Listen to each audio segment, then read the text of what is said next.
Now, Metagross has got a really exciting buff here. He had a pathetic win rate. It was like 42%, so I am very, very glad to see these changes. Metagross as well is going to be a very scary pick. We might even see Metagross overtaking this S tier spot, guys. Like, I'm going to be real.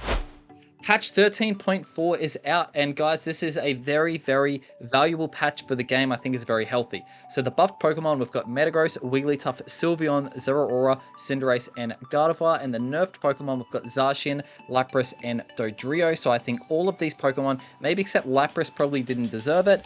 And you know, Dodrio is a bit harsh, but Zacian, absolutely, it needed to happen. I'm surprised that Dragapult didn't get touched here, but I guess he did just get a new skin, so that might explain a few things. Now, Metagross has got a really exciting buff here. He had a pathetic win rate. It was like 42%, so I am very, very glad to see these changes. When I looked at his stats originally, I thought they were very weak. So his special defense and his defense are spiking in the late game, which is fantastic. His early game with the iron defense is getting a buff, which is great.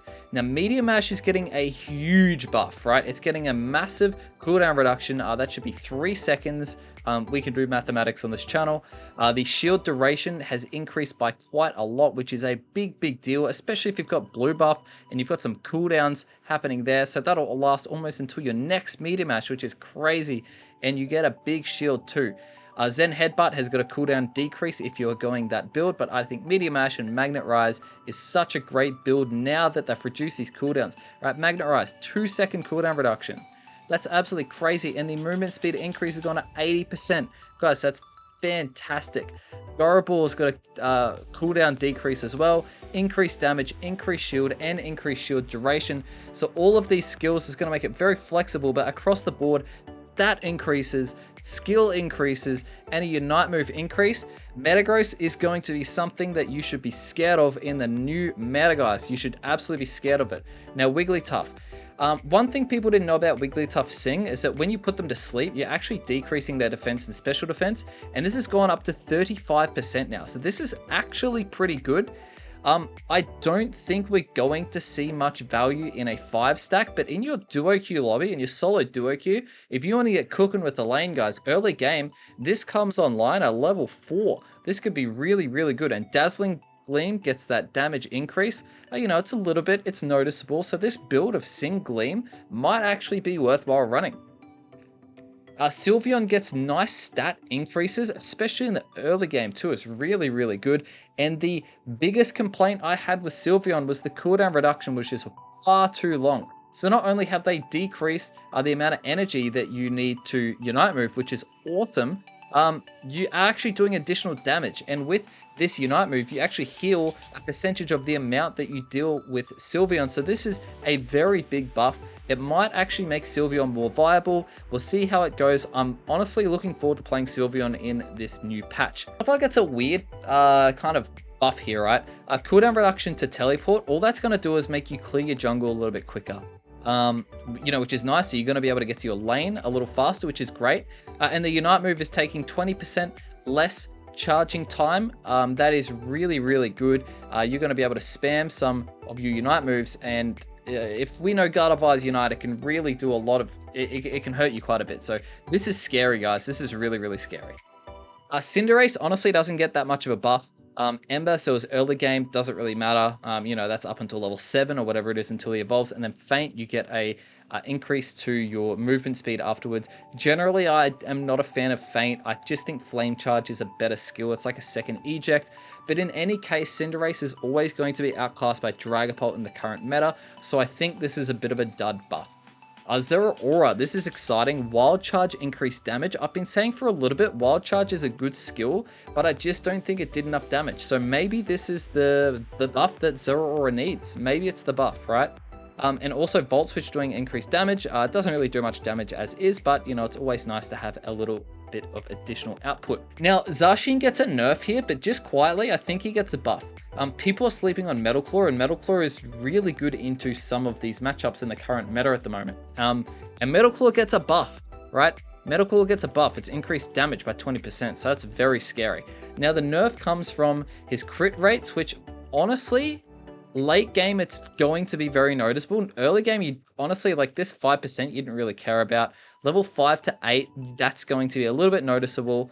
Yeah, I think like that's definitely good, and they've tuned down his attack stat, which is it was due to happen. So I'm very, very glad to see these nerfs here. That's gonna be noticeable. And also his third hit of his basic attack, if we didn't know, when you slash that off, that is the speed hindrance it does to the enemy, and it's reducing that effect. So it's a good nerf here, but just quietly, like that didn't need to happen. Lapras, Ice Beam, nerf, Water Pulse nerf, and increase to the amount of energy you need for Lapras Express Arts. It's an unnecessary nerf here for Lapras, but it is what it is. And Dodrio, you're doing less damage with Drill Peck, and you're getting less damage with your Unite move increasing, so that kind of sucks. It's just honestly an unnecessary nerf. Although Dodrio was dominating and doing very well, I think he deserves it because he's a high skill cap mon. So the players who are using this Pokemon are really, really good players. So honestly, they deserve to be winning. So even though it looks tough on paper, yeah, I think this is a bit rough. And do we think these are justified? The votes are in, guys. It's absolutely, these are justified. Maybe minus these to Lapras and Dodrio, but we'll see how that rolls.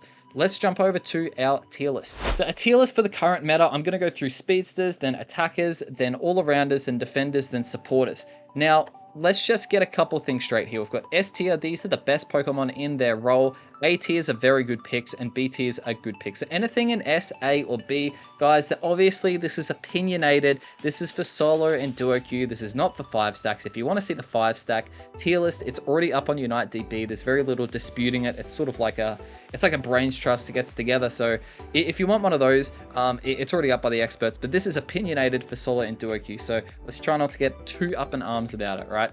There's anything in S, A, or B. If your Pokemon fits there, you should be pretty happy with that. C tier, we want to avoid these Pokemon, and D tier is a little trash. If you're playing anything in D tier, honestly, I think you need to reconsider some things. Zoroark is best in role 100% of the time. Zoroark is a phenomenal pick. I would avoid this Pokemon right here, Talonflame. I would also be avoiding Masquerada, and honestly, I'd also be avoiding Leafeon. In terms of what these Pokemon can do with value of dive, Leafeon is very good, in my opinion, competitively, but in a solo duo queue, unless if you've really got this Pokemon down, there's better Pokemon to invest your time in. Gengar is actually just trash. I would probably not be picking Gengar. There are other options that can do very, very well. Zeraora, honestly, after the buffs, I think Zeraora is actually a B tier tick. I think he's pretty good. I think he's worthwhile. Absol, honestly, I would probably put Absol on B tier as well. He's workable. He's grown on me quite a bit, and I've seen a lot of Absols do some pretty scary stuff. Dodrio goes in A tier. Even though he's had some nerfs, I still think he's a very solid pick, and he's very, very valuable in your team. And guys, Scyther, unless if you've got this Pokemon down to a T, I would be avoiding that. So these are our speedsters currently. Let's move on to our attackers. Glaceon, honestly, Glaceon, guys, is a very, very good pick. Okay, I rate it. I think it's very good. Autoa, it's pretty simple to use. It's scary if the team doesn't know how to deal with it. So yeah, very good pick. Dragapult is hands down the best in its role, which is auto attacking as a jungler. Duraludon is trash, and it's trash in the sense that its flip potential has been lowered. It's got pretty poor mobility. It's bad in lane. There's like a million other better options in jungle. So I think this Pokemon needs a rework, to be completely honest with you. Gardevoir is probably a good pick. Gardevoir probably belongs in B tier. It's not a very good pick. There are better options. I know it got a buff. It could probably be borderline with A, but I'm honestly going to slot it in B tier just purely because of it's got a bit of a lack of mobility. I would avoid Greninja. I would personally be avoiding Cinderace as well. Just because think about what those Pokemon can do. Dragapult does it 1,000 times better. Chandelure. Shandy's B, right? Again, it's the lack of mobility. It takes quite a bit of skill to use the Pokemon. You've got a bit of understanding to do. It can be weak in lane. It's not a Pokemon you take to the jungle. It's in a bit of a tricky spot. Yeah, I think it's, it's a good pick. It'll be more interesting with draft mode as well, just because you can really you can punish teams who have poor mobility. But if you're versing Double Dive with Chandelure, you are pretty much screwed. Ninetales, solid pick. Decidueye? Decidueye is a decent pick as well. I think he's B tier. He's definitely better than Greninja and Cinderace in the sense that he's got more value to offer than a Dragapult. But, you know, in terms of auto hitting yeah, Dragapult's just always going to be best. Inteleon's always going to be B tier at this point. I just think they've nerfed him to where he should be. Yeah, I think he honestly sits in B tier, potentially in A tier, but yeah, I'm going to slot him in B tier. I would be avoiding Delphox. I just don't think he's the mustard for the time being. Sylveon, after his buffs, I think is slotting in nicely in B tier. Potentially, we'll see how the meta unfolds. He could find himself up in A tier, but we'll see how we go there. Mew, I think, is always going to be an A tier. He's just incredibly high skill cap. Same as Espeon, same as Pikachu, right? These Pokemon are just fantastic to use as your bottom lane mage picks.